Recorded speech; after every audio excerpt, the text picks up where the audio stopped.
Vou pedir para você abrir Hebreus capítulo 12. Hebreus capítulo 12.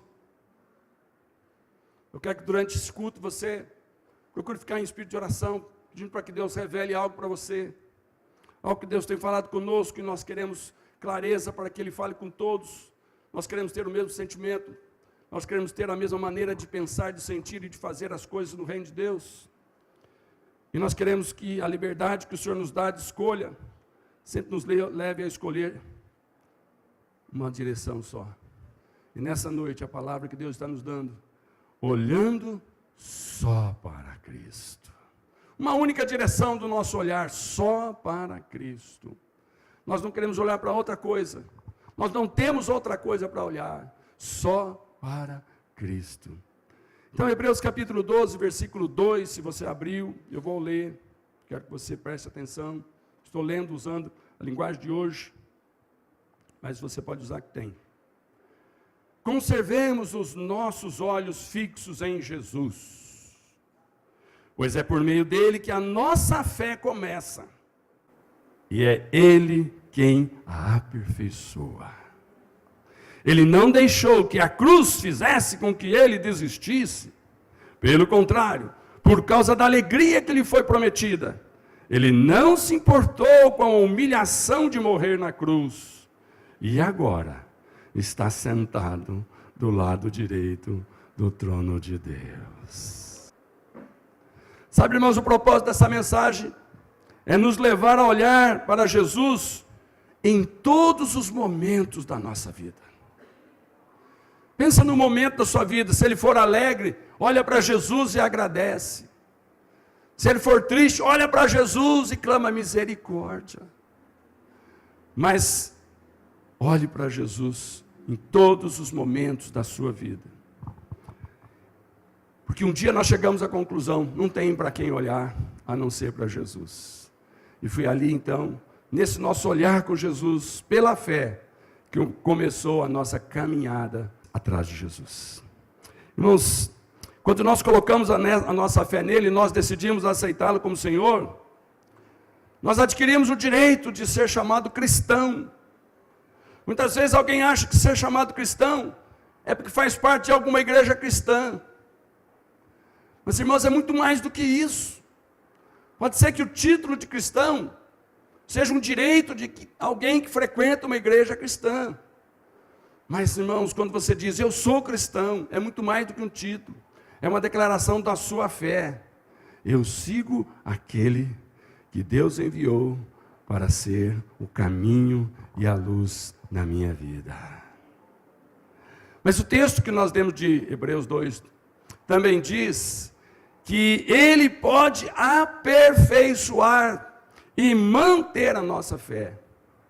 Sabe, irmãos, começar a nossa fé foi um momento da nossa vida. Um momento maravilhoso. Se você se lembra dele, dá glória a Deus.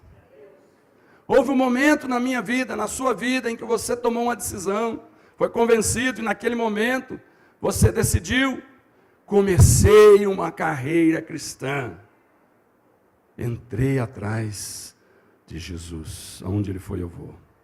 Mas daí, irmãos, para continuar essa carreira, só por Jesus.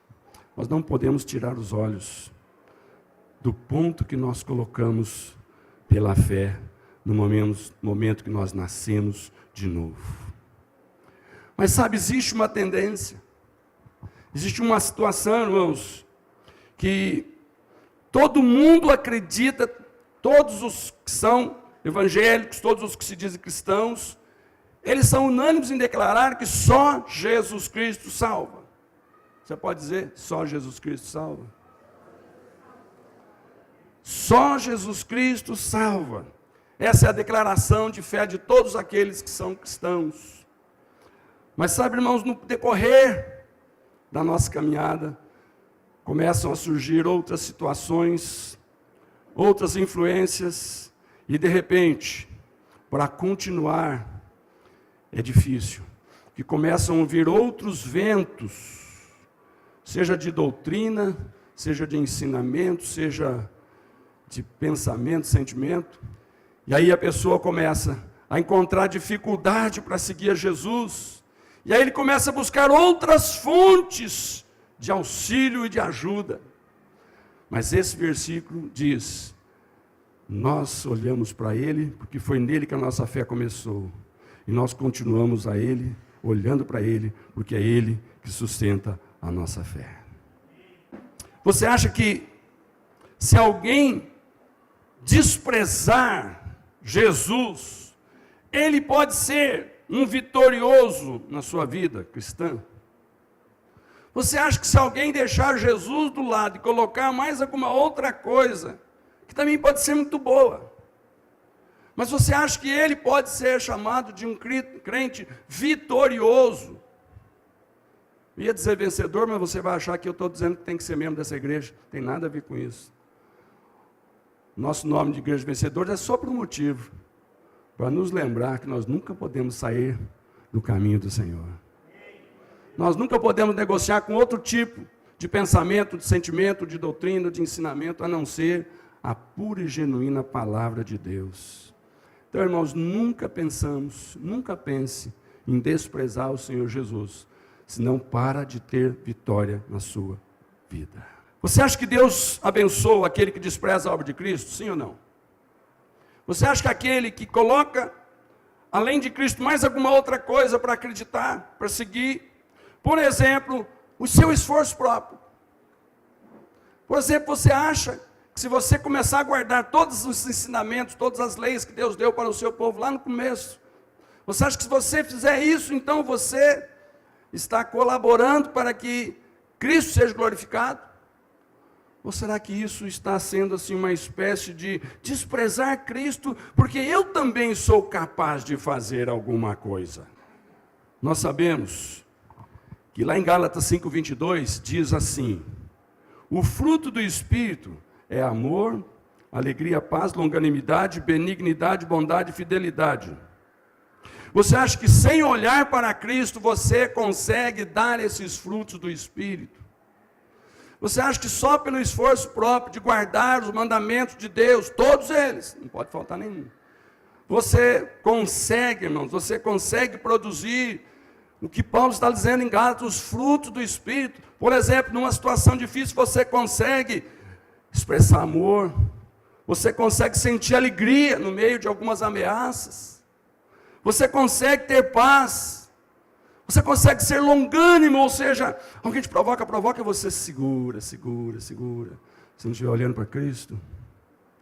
Você acha, irmãos, que a bondade e a fidelidade, que são fruto do Espírito, pode estar presente na vida de alguém que não está olhando para Jesus o tempo todo?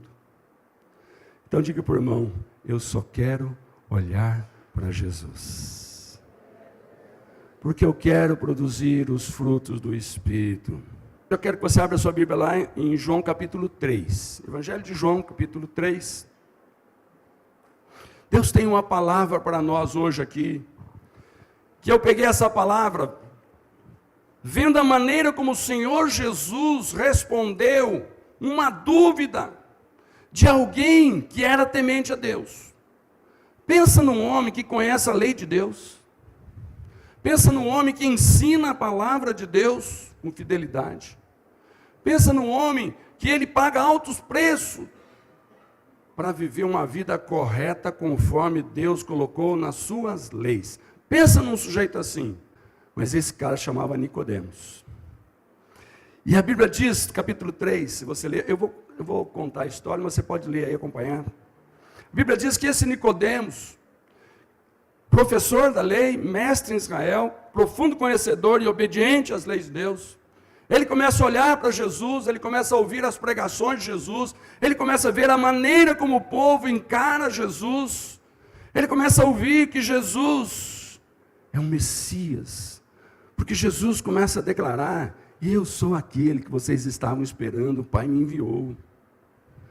E ele começa a perceber que existe alguma coisa nesse Messias, nesse homem que se diz o Messias, que é de Deus. Mas ele começa a perceber também que tem alguns ensinamentos desse Messias, desse Jesus, que não fazem parte daquilo que ele ensinava para o povo no Velho Testamento. que era ensinado é que quando você é convencido de que você está errado, você tem que fazer um esforço violento para você abandonar o caminho errado e entrar no caminho certo, porque senão você vai ser punido. E sabe, irmãos, naqueles dias ele estava certo. Porque a lei de Deus dizia que se vocês obedecerem, tem bênção, mas se não desobedecer, tem maldição.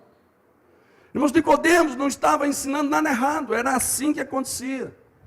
Todos aqueles que não obedeciam às leis de Deus, realmente eram amaldiçoados, estavam debaixo de maldição.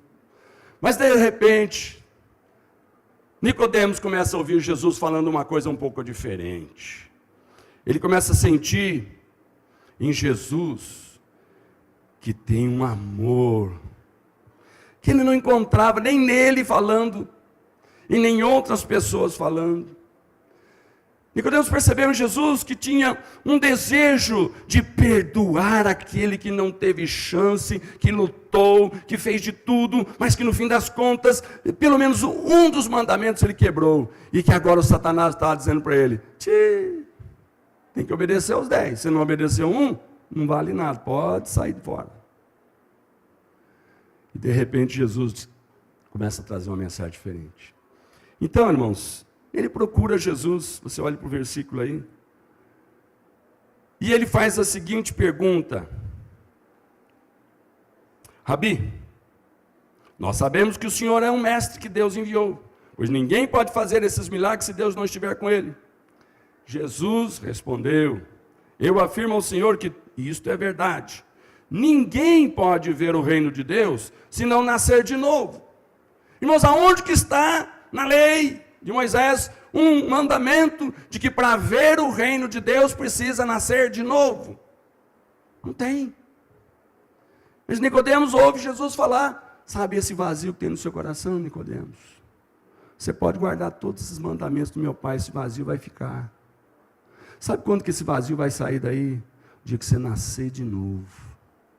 Não é constrangedor ouvir um negócio que você tem que nascer de novo? Quando você nunca ouviu falar sobre isso? O que passou na cabeça desse homem? Ô Senhor, mas eu já sou idoso. O Senhor acha que eu vou ter que voltar para o ventre da minha mãe e nascer de novo? Jesus falou: Nicodemos, você não está entendendo. Se isso fosse possível, você nasceria de novo, carne e sangue.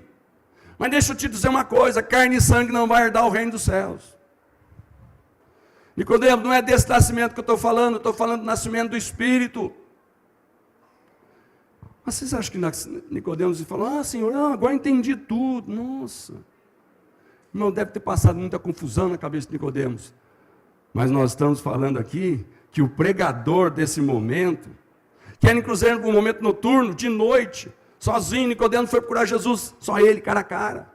Nicodemos tinha uma posição ali na cidade, que ele era reconhecido como alguém que pregava a lei, mas de repente Jesus está ali numa situação de dizer: gente, você pode guardar todas as leis, mas não vai resolver o teu problema. Então de repente Nicodemos falou: se eu for visto pelas pessoas conversando com esse Jesus, vão pensar que eu também virei discípulo dele, isso nunca. Então foi lá e procurou, sozinho, de noite. E aí Jesus falou do novo nascimento, ele deve ter boiado. Mas irmãos, o Senhor arrumou um meio de fazer ele entender. Olha para o versículo 14.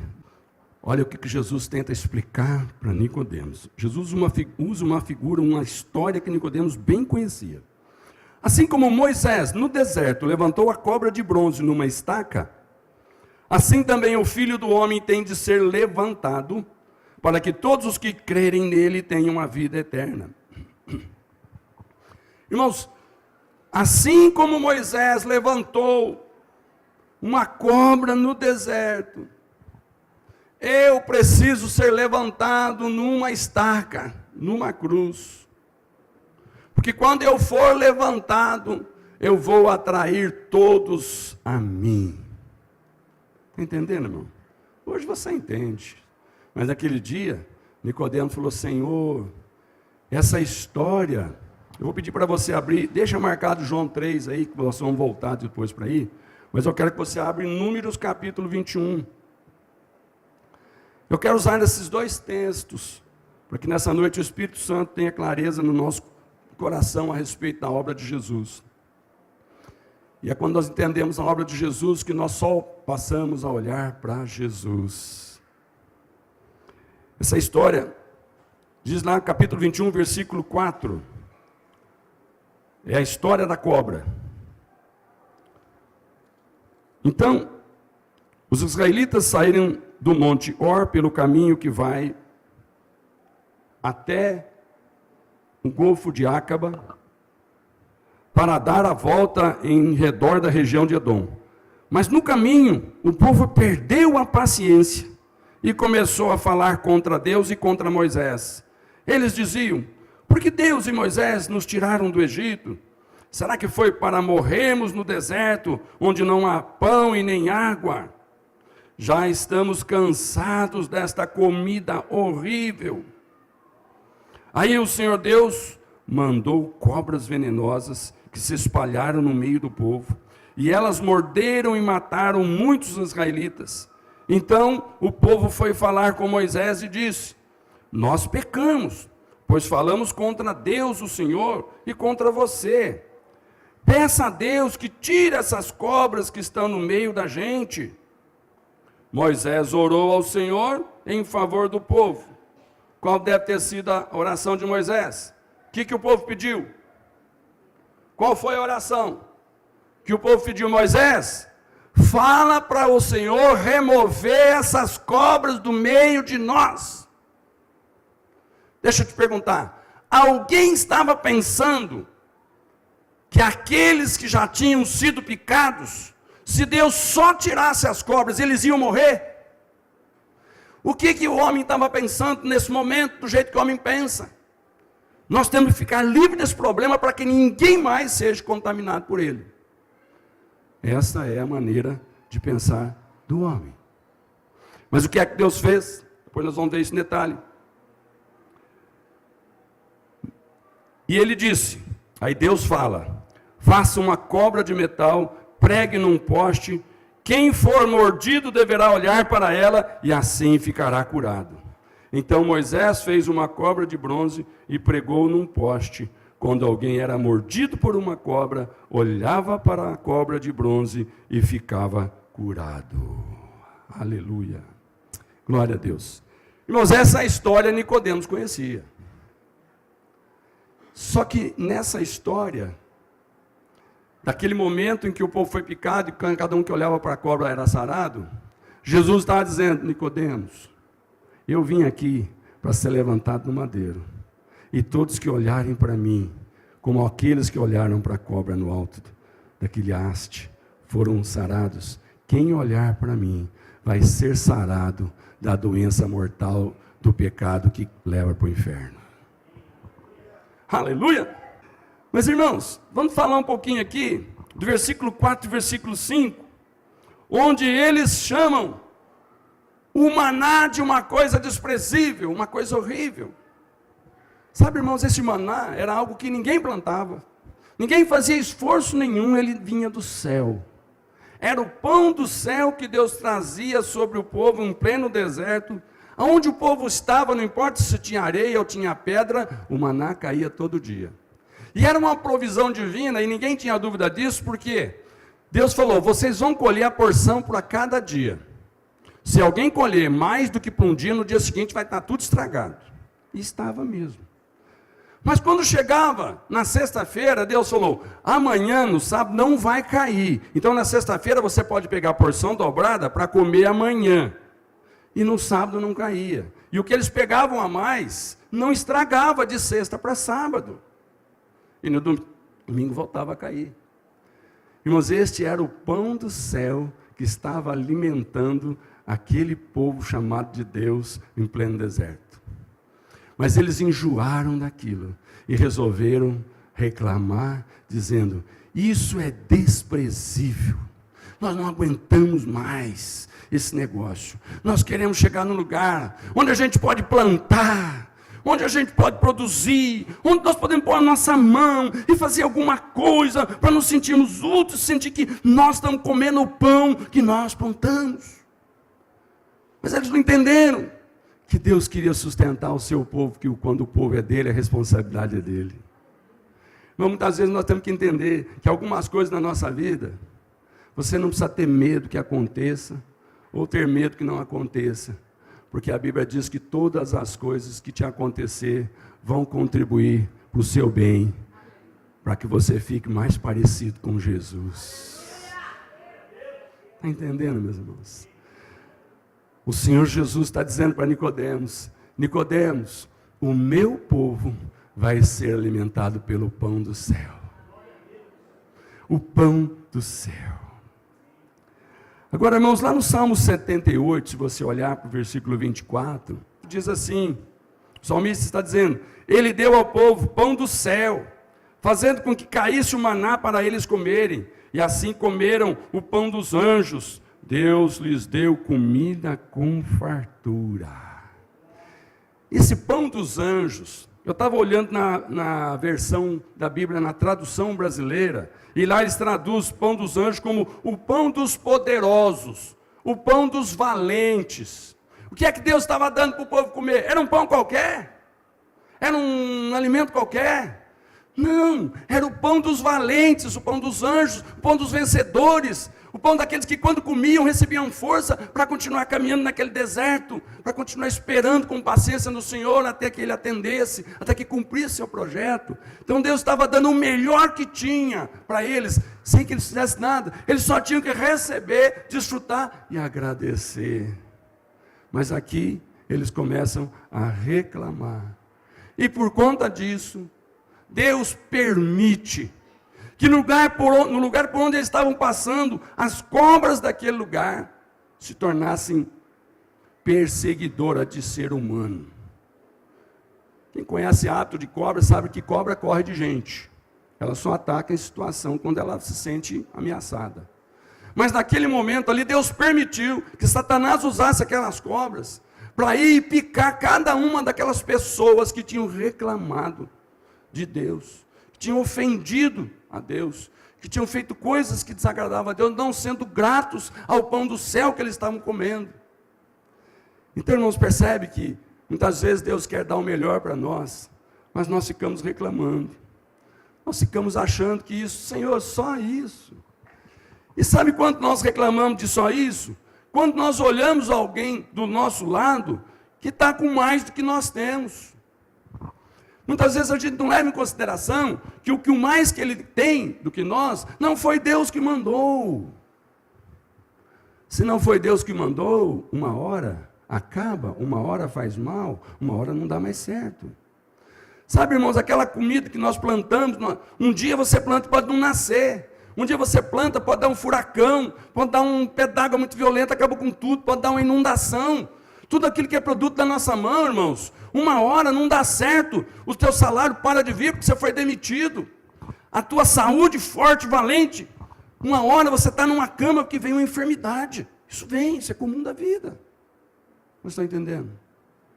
Então, irmãos, nós não podemos contar que a força do nosso braço vai garantir o nosso sucesso, porque nós somos valentes. Deus está te dando o pão dos valentes, o maná do céu, que se chama o Senhor Jesus Cristo. Aquilo que Deus estava dando, estava representando o que Ele ia dar no futuro. Aquele maná, irmãos, um dia ia parar de cair, que o povo ia chegar na terra e aí eles iam comer o que plantasse. Mas Jesus estava dizendo para Nicodemos: Nicodemos, eu sou o pão vivo que desceu do céu, aquele que comer de mim jamais terá fome. Aleluia! Glória a Deus! Olha para o versículo 6. O Senhor mandou, esse mandou é permitiu. O versículo 7. Então o povo foi falar com Moisés e pediu: Moisés, nós pecamos, então peça para Deus tirar. Eu só quero dar um detalhezinho aqui que eu já disse. Muitas vezes a nossa oração é: Senhor, remove a pedra de tropeço da minha vida. Senhor, remove esse problema da minha vida. Eu quero ficar livre dele. Mas deixa eu te dizer, e o estrago que ele já fez na sua vida? O que você faz com ele? Todos nós, irmãos, quando nós às vezes não comemos o pão do céu, quando nós fazemos alguma coisa que depois nós sentimos que erramos, nós começamos a entrar em consequências. Nós começamos a sofrer. Nós começamos a padecer por conta daquilo que nós fizemos. Porque Deus, muitas vezes, Ele permite que você faça, mas Ele não te livra das consequências. E isso que é o grande problema. Poder fazer o que quer, mas não escolher o que vai vir depois do que fez. Ter que ficar com as consequências. Mas a maneira do homem é sempre essa. Me livra dessa mulher, me livra desse marido, me livra desse chefe, me livra desse emprego, me livra desse governo, me livra do quê? Cada um de nós tem alguma coisa que nas suas orações você fala: Senhor, eu vou até orar e jejuar, porque eu quero que o Senhor me livre. Do quê? Alguma coisa que está te incomodando. Mas adiantava Deus remover as cobras? E os que já foram picados? Iam morrer? Pouco importa? Deus se importa com o estrago que o diabo quer fazer na vida dos seus filhos. Aquele povo pecou, mas aquele povo não deixou de ser o povo de Deus que Ele tirou do Egito. Irmãos, eu quero dizer que quando nós aceitamos a Jesus, nós ficamos tão apaixonados, que nós falamos: Senhor, eu nunca mais vou sair dos teus pés, mas de repente a gente sai. E quando nós saímos, às vezes nós trilhamos por caminhos de pecado, mas deixa eu te dizer, pecado para Deus não é problema. O Senhor sabe lidar com o pecado. Jesus morreu para perdoar pecado. Jesus morreu para isso. Porque o pecado é algo consumado que traz consequências. E o Senhor veio para nos abençoar. Que apesar daquelas consequências, nós vamos ser felizes com Deus, se nós ficarmos olhando para Jesus. Então a maneira do homem é remover, a maneira de Deus é curar o estrago que o diabo já fez. Aí, irmãos, no versículo 8, é onde Deus manda fazer a cobra para olhar para ela. Quando Jesus, com todo carinho, fala: Nicodemos, você não está entendendo, então eu vou usar a história da cobra. Jesus estava dizendo para Nicodemos: Nicodemos, você percebeu que Deus não fez nada para remover a cobra, mas Deus fez coisa para curar o veneno da cobra. Nicodemos, eu não vim aqui para eliminar Satanás do mundo, eu vim aqui para derrotar Satanás e as suas obras na vida das pessoas. É isso que ele está dizendo. Nicodemos, mas para isso eu vou ter que ser levantado, como foi aquela serpente. E sabe, irmãos, aquela serpente levantada lá no deserto, as pessoas só tinham que olhar. Não tinha que ir lá se esfregar na serpente, não tinha que matar a serpente, fazer um veneno da serpente para inocular. Não tinha.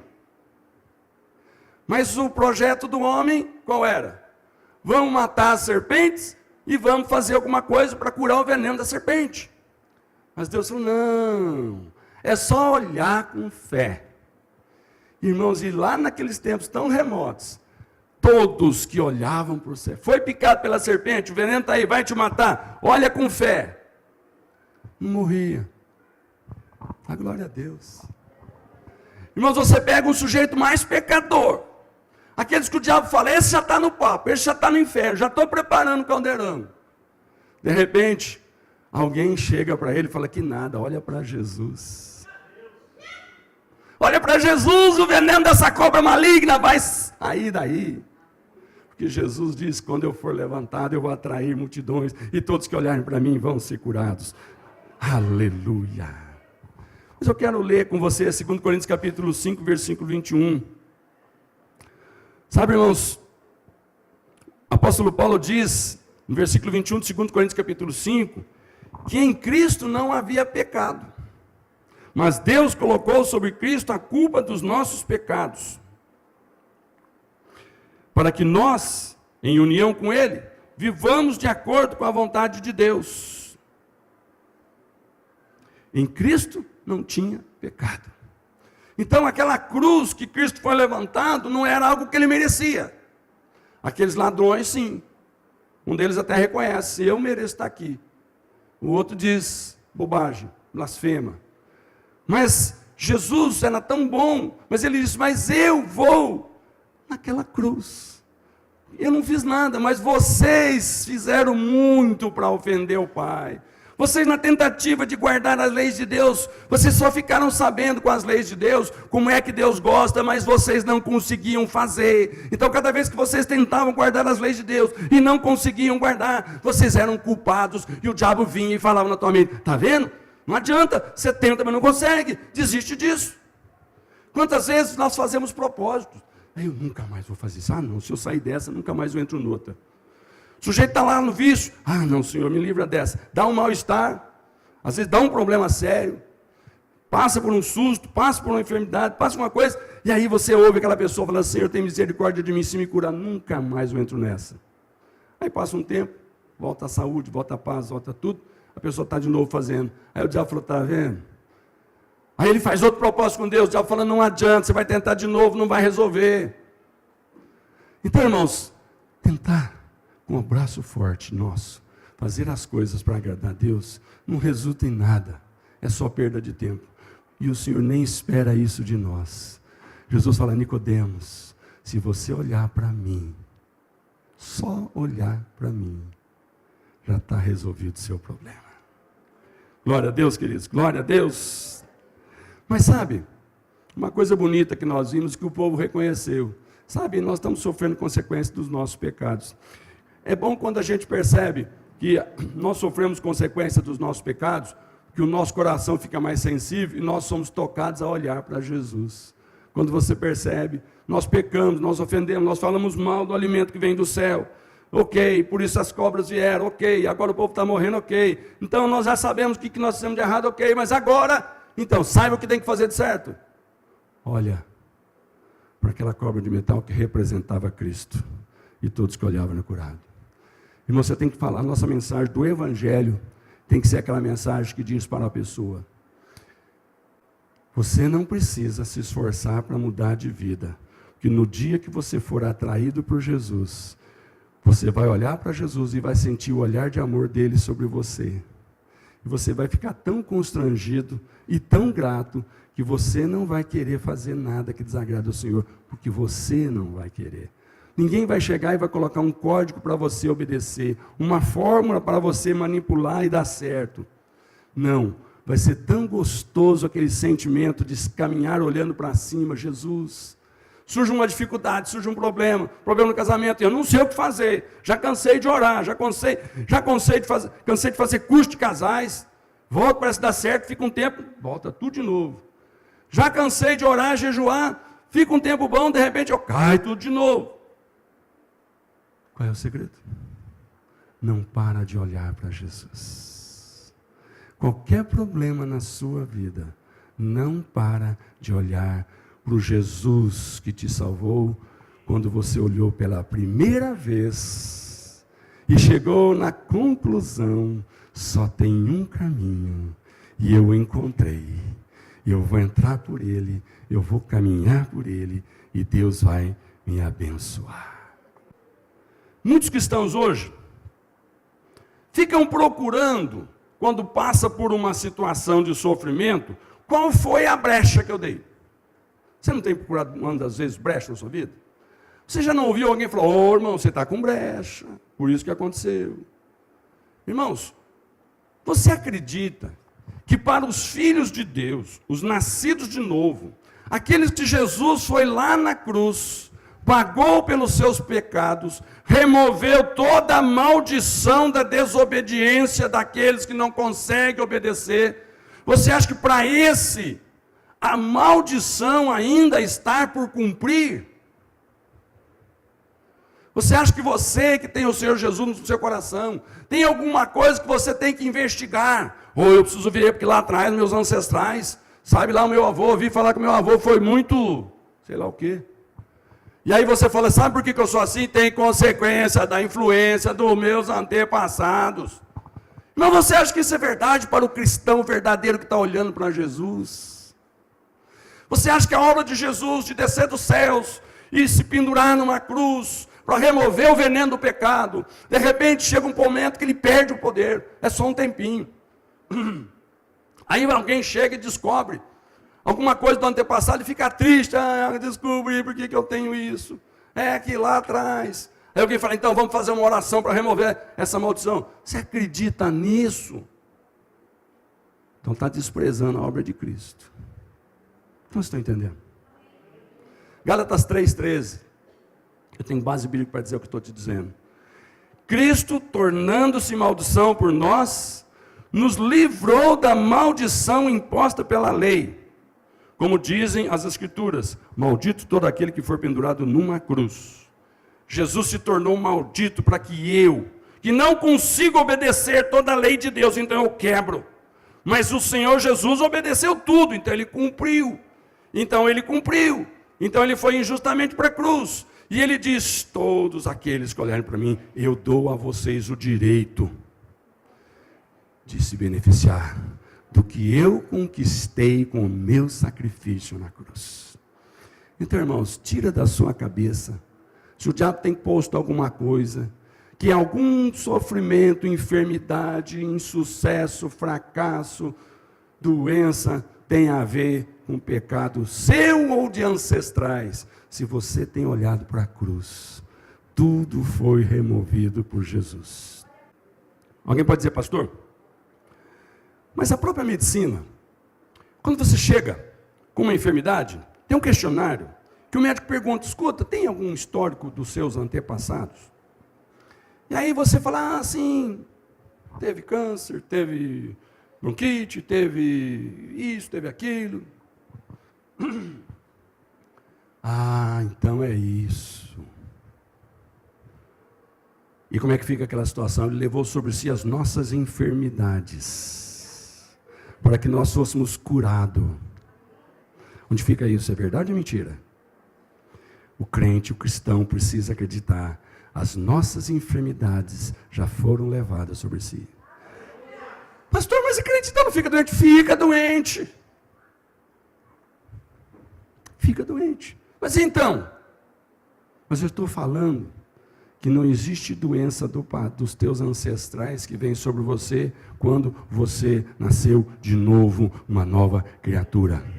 Não deixe o diabo colocar na tua cabeça que você está sofrendo consequência do pecado de alguém.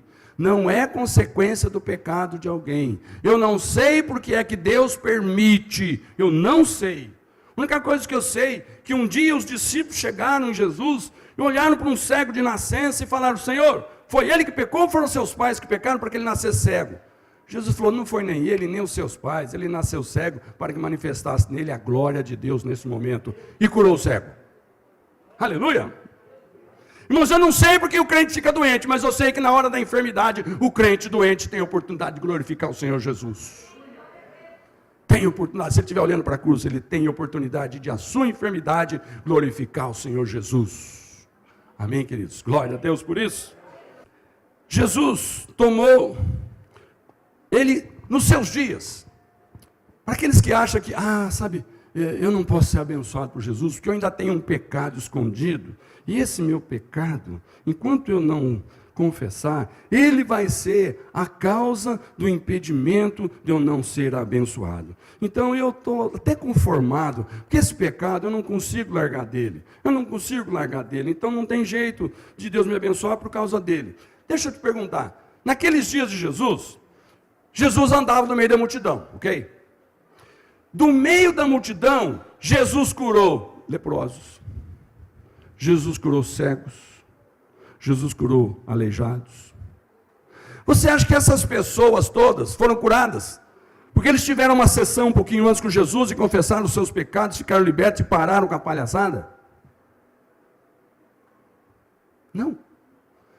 Ali, irmão, no meio da multidão, tinha todo tipo de pecado. Mas pessoas olhavam para Jesus. Sai da frente, eu preciso olhar aquele homem. Sai da frente, eu preciso ouvir aquele homem. Sai da frente, eu preciso pôr a minha fé no que ele está falando. Olha o que ele está ensinando. Ele está dizendo que ele é o Filho de Deus. Ele está dizendo que ele perdoa meus pecados. Eu estou acreditando nisso. E ele sarava. A tua fé te curou. A tua fé vai te curar. Então, irmãos, naqueles dias, Jesus, ele não esperava que alguém se tornasse crente, acertasse a sua vida com Deus, para depois receber a cura. Ele curava. Sabe por quê? Jesus é a solução, é o antídoto contra o pecado. Glória a Deus. Jesus é o antídoto contra o pecado. Mas, irmãos, não confunde uma coisa. Uma coisa é o Senhor ser o antídoto para o pecado, outra coisa é ser você sofrer as consequências do seu pecado. Por exemplo, você acha que mentira é coisa de Deus ou coisa do diabo? Quem que é o pai da mentira? A Bíblia diz. Quem você já ouviu falar que é o pai da mentira? Ok, mas aí a gente acha que numa certa situação, se eu mentir, eu vou me dar bem. E aí então eu faço uso da mentira, e se alguém me questionar, eu vou dizer, mas também você queria que eu causasse um estrago naquela família, falando a verdade? Ah, mas você queria que então eu falisse se eu pagasse todos os impostos do governo? Ah, mas você queria então que... E aí vem as justificativas para a mentira.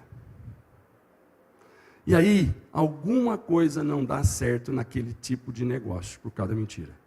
Aí o cliente entra em sofrimento, ele vai reclamar para quem? Ok? Roubar é pecado, irmãos? Aí alguém rouba e vai para a cadeia e fala, eu estou aqui injustamente. Tá nada, você está aqui porque tem uma lei no país que diz que se roubar vai ser preso e vai pagar pelo roubo, perdendo a liberdade. Pronto. Aí o sujeito resolve adulterar, resolve trair o cônjuge, resolve fazer alguma coisa lá para ter um prazer proibido. Aí dá uma zebra, descobre.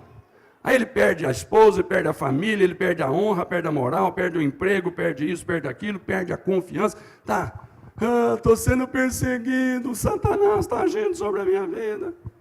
Não, isso é consequência de não andar, de não olhar para Jesus. Porque quem olha para Jesus, na hora de fazer coisa errada, os seus olhos são abertos. E o engano do diabo é removido daquela mente, porque ele está olhando para a luz. Ele está olhando para a luz. Pode ter certeza, sempre que nós não olhamos para Jesus, nós olhamos para outra prática qualquer, mesmo que seja algo que Deus mandou na sua palavra, no Velho Testamento, nós olhamos e fazemos aquilo. Deus diz, não, mas eu só curo quem olhar para Jesus. Eu só livro quem olhar para Jesus. Amém, gente. Glória a Deus. O que Deus disse naquele momento a respeito do pão, do maná? É o pão que veio do céu, é o pão dos anjos. O que o povo disse a respeito do pão? Não, isso é um pão horrível. Ok?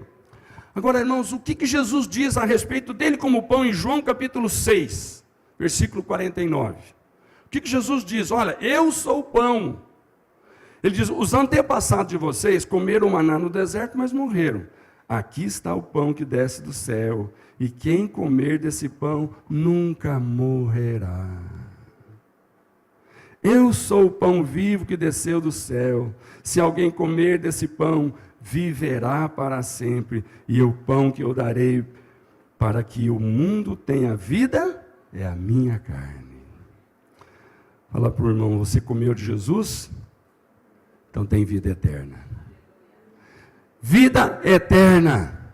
Está entendendo o que eu disse? Comeu de Jesus? Vida eterna. Quando é que acaba isso? Ah, pastor, se eu não perseverar até o fim, querido, então não é eterno. Um negócio que se tem que ir até um ponto, depois acaba, não é eterno. Quando você come o pão que é Jesus, a vida é eterna. Não estou te dizendo que as bênçãos que Deus tem para você não pode parar de vir se você parar de olhar para Jesus. Por isso que estou dizendo, igreja, nós temos que olhar sempre para Jesus e nunca para outras coisas. Mas nós somos convidados muito a olhar para o nosso esforço próprio. Ah, não, você é capaz de guardar isso, aquilo, aquele outro. Faz um esforço, rapaz. O que é isso? Deixa de ser folgado. Não adianta, irmão. Você acha que nós conseguimos concorrer com Jesus? Irmão, Jesus cumpriu todos os mandamentos. E a Bíblia diz que se não cumprir todos, não tem perdão. Você acha que existe um ser humano que vai pegar as leis de Deus e vai guardar todas elas e vai ser igual a Jesus no mérito?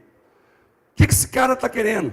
Eu não dependo de Jesus. Ele quer chegar no céu com a sua folha de serviço e falar, eu vim receber o pagamento que eu guardei os 10 mandamentos na terra.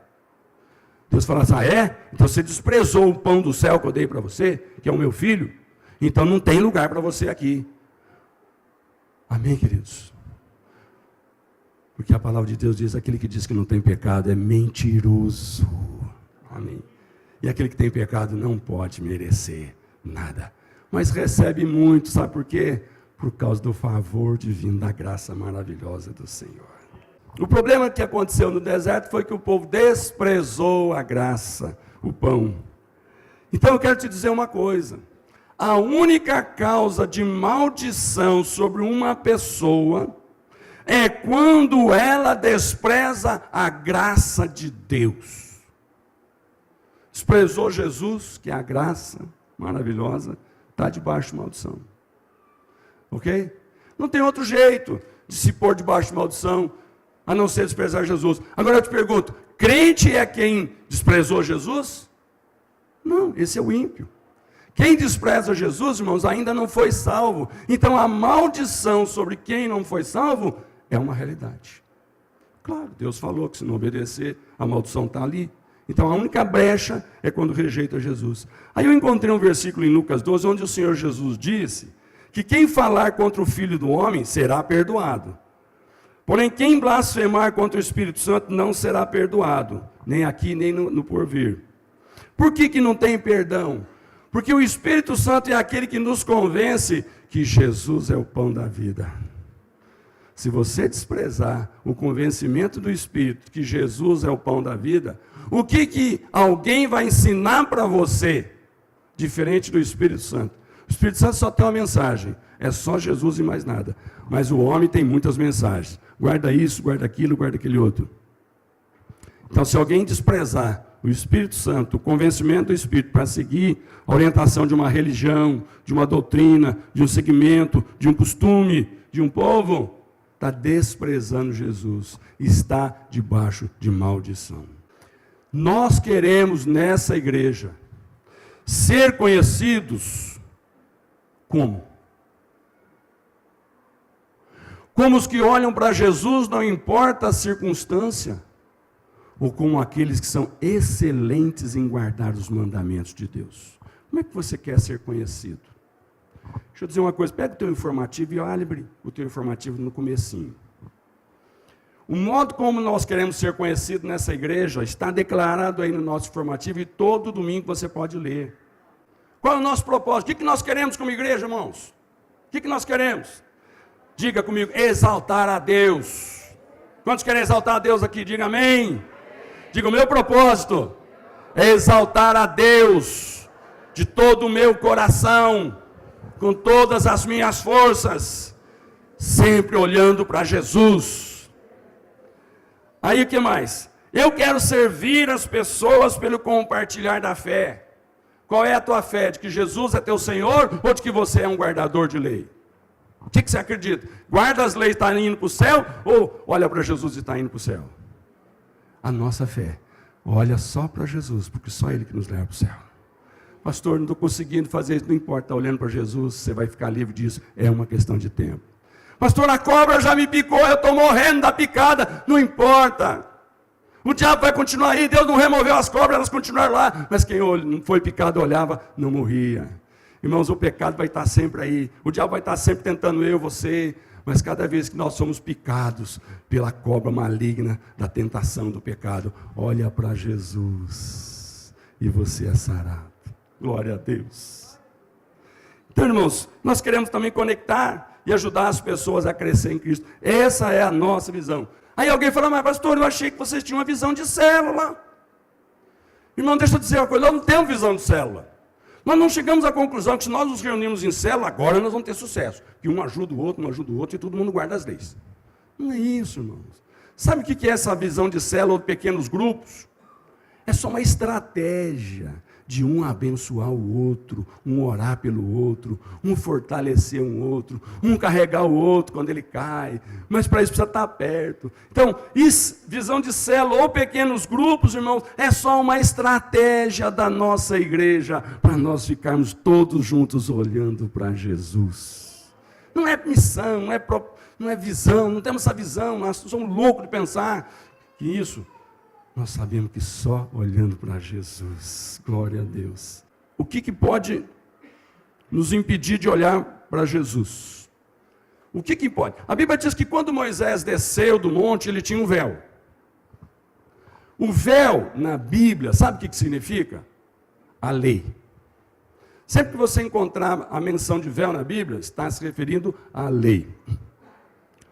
Moisés desce do monte com as leis, e o seu rosto brilha tanto que ele precisa colocar um véu.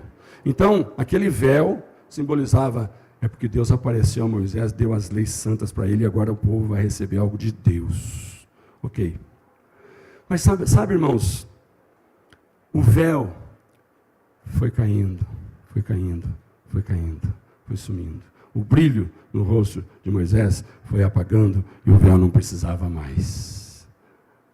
Agora, irmãos, quem aceitou a Cristo precisa remover um tipo de véu que entra na nossa visão, que nos faz impedir de ver que a graça, só a graça nos basta.